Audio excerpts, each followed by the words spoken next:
The first feature film from Higher Ground Productions is putting a long overdue spotlight on a little-known figure of the civil rights movement, Bayard Rustin. As one of the greatest organizers in American history, Rustin was the architect of the 1963 March on Washington for Jobs and Freedom. With the support of giants like Martin Luther King Jr., Ella Baker, and others, Rustin pulled together that seminal event in civil rights and American history in just 7 weeks.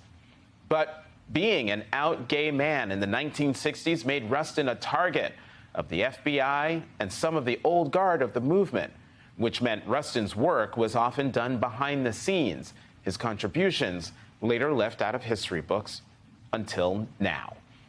Joining me now is 5-time Tony Award-winning playwright and theater director George C. Wolfe. He is the director of the upcoming film Rustin. George, thank you so much for coming to the Saturday Show. This is unlike any other civil rights movie. The heroes are human, the language is raw, and it doesn't shy away from Rustin's homosexuality and the conflict it caused inside the movement. Why was it important to you to share Rustin's story in this way?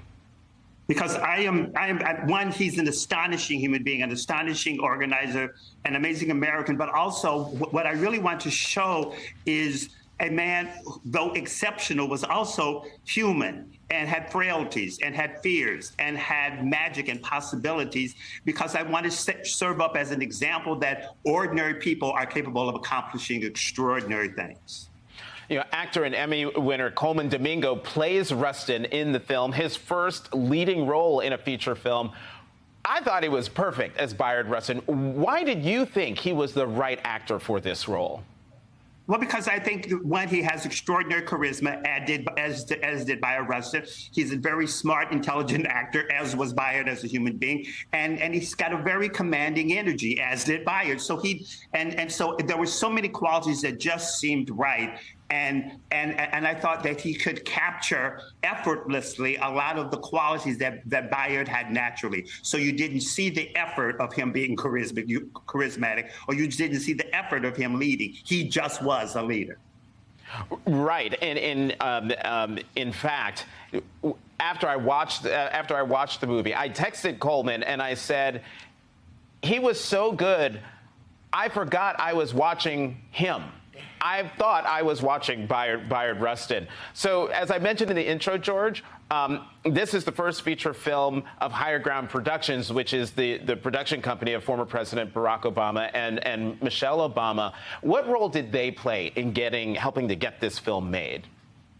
But they were very supportive. At one point, once I had finished filming and I had my rough cut, I got notes, and they were good notes, and they were smart notes. And so they've just been very nurturing and supportive the entire time. Mm-hmm. As you well know, but I'm not sure if folks know, the 60th anniversary of the March on Washington is August 28th. What do you hope people take away from Rustin? Well, I hope they take away one of the things that I find deeply moving, that it was one of those times where America came together. Not everybody, but the vast majority of people. You know, Bayard was hopeful that 100,000 people would show up. 250,000 people showed up from all over the country. Mayors and union organizers became involved. Mayor Wagner, who was the mayor of New York at the time, after Bayard persuaded him, altered the subway schedule so the early morning schedule became a rush hour schedule, so that people from all over the city could get to their destination, so they could take their buses, so they could make it to Washington, D.C., so that they could march. It was this it sprang forth from the collective, and it was the country coming together because they believed the issues that were being addressed were very important and crucial to the future and the dynamic of this country. I mean, the movie is filled with a lot of great scenes, including the one we showed a still from it when Bayard is in his living room with the young activists, where the first kernels of the idea of the March on Washington are being hashed out and talked out.